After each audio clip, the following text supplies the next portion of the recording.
The Road Beneath the Silence, a walk across Cambodia's forgotten graves. Between the cities of Siem Reap and Phnom Penh, and onward to the border crossing at Poipet, lies not just a path of physical distance, but a corridor of invisible history. What appears today as dusty roads, rice paddies and roadside stalls was once part of a vast network of forced labor camps, mass graves and execution zones under the Khmer Rouge regime, 1975 to 1979. This report traces that journey, geographically, historically and psychologically, while estimating the unseen burden carried by the very soil beneath modern Cambodian life. 1. Distance travelled. Route: Siem Reap, Phnom Penh, Poipet. Total distance, approximately 550 to 600 kilometers, depending on precise path taken. Siem Reap to Phnom Penh, 320 kilometers, Phnom Penh to Poipet, 250 to 280 kilometers. This route cuts directly through multiple provinces deeply affected by Khmer Rouge atrocities, including Kampong Thom, Kampong Cham, Pursat, Banteay Meanchey, and the capital region itself. 2. Death toll and ground composition.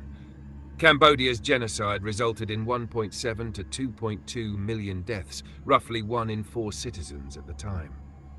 Grave saturation estimation. Average death density to 1,000 to 2,000 per kilometer squares in many rural regions.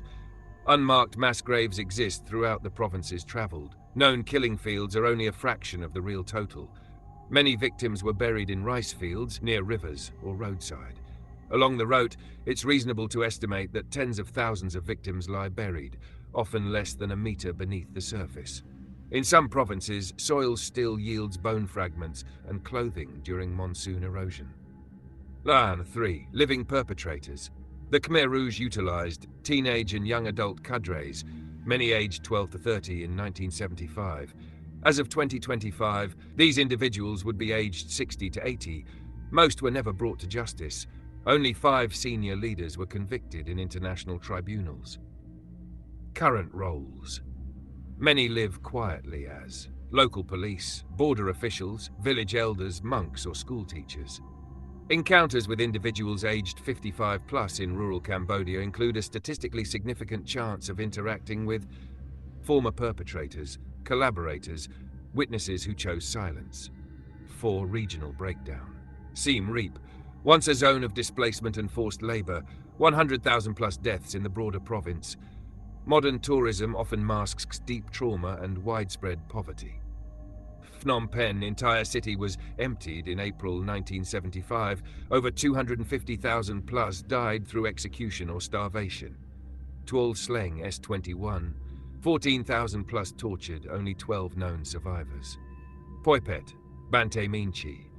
Border region rife with smuggling, trafficking and corruption. Post-genocide, haven for ex-Khmer Rouge soldiers and commanders. Ongoing criminal networks often trace back to Khmer Rouge survivors turned opportunists. 5. Psychological and social residue. Trauma is deeply embedded and largely unaddressed publicly. Many survivors live alongside former oppressors in forced social amnesia. Official education downplays or omits genocide history. The national narrative often favors reconciliation over justice, leaving open wounds hidden beneath civility. To walk across Cambodia is to walk across the bones of the 20th century's forgotten genocide. The journey from Siem Reap to Phnom Penh and into Poipet is not just a transit across geography, it is a silent procession through graves, shadows, and unspoken truths. The people encountered may wear smiles, but behind them lie memories unreconciled. The murderers, the victims, the collaborators, they are all still here, pretending to live ordinary lives above extraordinary horror.